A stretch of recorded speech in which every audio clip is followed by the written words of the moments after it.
Hello दोस्तों, आज हम बात करेंगे सहायिकाचार्य संस्कृत शिक्षा प्रश्न पत्रों के बारे में। जो कि आपको पता होगा, इसमें 3 प्रश्न पत्र लगेंगे आपके। इसमें पहला प्रश्न पत्र सब्जेक्ट का होगा, दूसरा प्रश्न पत्र भी सब्जेक्ट का है और तीसरा प्रश्न पत्र आपके जीके का लगेगा। मैं आपको पहले ही बता दूं, जो भी व्याकरण का छात्र है और जो भी परीक्षा देना चाहता है उसके लिए ये बहुत ही सुनहरा मौका है, क्योंकि जो भी सिलेबस में लगाया गया है वो चीज़ें पूर्व में ही आपकी 11वीं 12वीं और शास्त्री में पढ़ी हुई चीज़ें हैं। इसलिए आप पूरा तन मन लगाकर तैयारी करें ताकि आपका सिलेक्शन हो सके।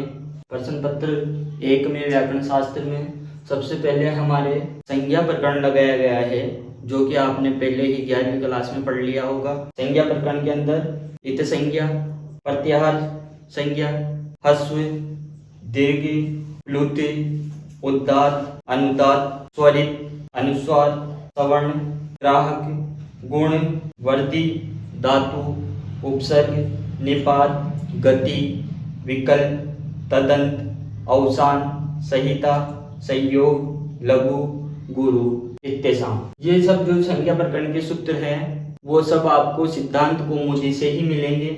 लघु सिद्धांत कौमुदी से आपको इसमें से कुछ भी नहीं है। जो कुछ भी सिलेबस लगाया गया है वो सब सिद्धांत कौमुदी से ही आपको मिलेगा। इसलिए ज़्यादा से ज़्यादा आप सिद्धांत कौमुदी से ही पढ़ने की कोशिश करें। दूसरा आपके लगाया गया है परिभाषा प्रकरण, जिसमें परिभाषा प्रकरण के निम्न सूत्र लगाए गए हैं। एको गुणवर्दी, आद्यांतो टिक्तो, मिजितो अंत्यात् पर, षष्ठी स्थानीय योगा, स्थानीय अंतरतमा, तस्मिन् नीति निर्दिष्ट पूर्वस्य, तस्मात् इति उत्तरस्य, फलोऽन्तस्य, अनेकाल्सित सर्वस्य, इत्तेषाम् आदि ये सूत्र लगाए गए हैं। उसके बाद तीसरी चीज आपकी लगाई गई है अच संधि।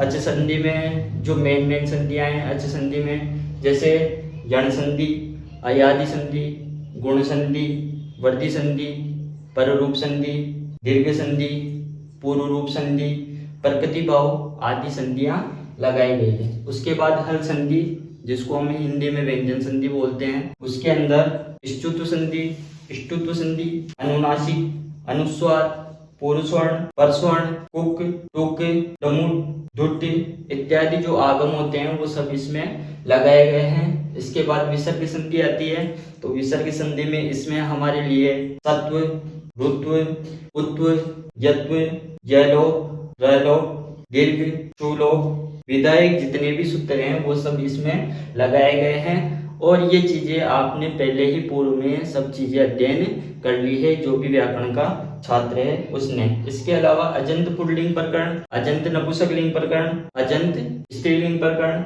हलंत पुल्लिंग, हलंत स्त्री, हलंत नपुंसकलिंग में कुछ शब्द लगाए गए हैं जो इस प्रकार हैं। राम शब्द, सर्व शब्द, हरि शब्द, पति शब्द, सखी शब्द, पितृ शब्द, गो शब्द, रमा, सर्वा, मति, स्त्री, श्री, ज्ञान, वारी, अस्ति, लीह, विश्ववाह, इदम, राजन, युष्मत्, अस्मत्, भवत्, तत्, एतत्, अदस, किम, वा, अप, दिस, अहन, ये सब शब्द लगाए गए हैं। और ये सब शब्द आपको सूत्रों के हिसाब से याद करने हैं और सूत्र भी इनके याद करने हैं। इसके बाद में है अव्यय प्रकरण, तो अव्यय प्रकरण में सूत्र लगाए गए हैं आपके स्वादि निपात अव्यम, करण में जंत, कत्वतो कसु तुम, कत्वतो तुम कसुन, अव्यय भावस्य, अव्यदाप्सु आदि सूत्र अव्यय प्रकरण से लगाए गए हैं। इसके बाद में स्त्री प्रत्यय प्रकरण है।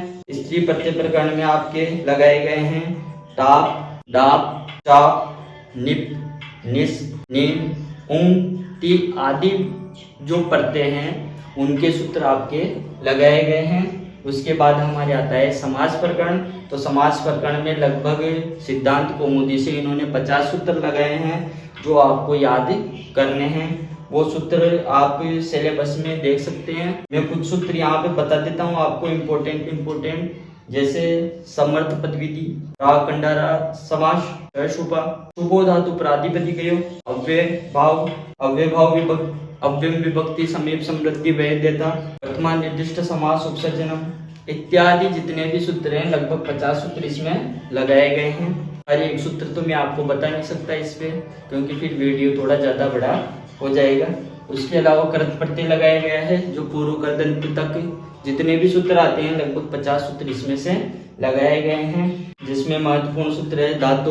जो पहला ही सूत्र आता है कृत प्रत्यय का, वास्वरूप स्त्रियां, कृत्या, कर्तरीकृत इत्यादि सूत्र इसमें जोड़े गए हैं। उसके अलावा पाणिनीय शिक्षा लगाई गई है, संपूर्ण पाणिनीय शिक्षा, जिसमें वर्ण भेद, वर्णोच्चारण प्रक्रिया, वर्ण के उच्चारण स्थान, पाठक के गुण दोष, वेदांग अध्ययन का महत्व आदि चीजें इसमें जोड़ी गई है। और इसमें लगाई गई है संपूर्ण लिंगानुशासन, जिसमें आपको पुल्लिंग, स्त्रीलिंग, नपुंसकलिंग आदि के विधायक सूत्र पढ़ने हैं।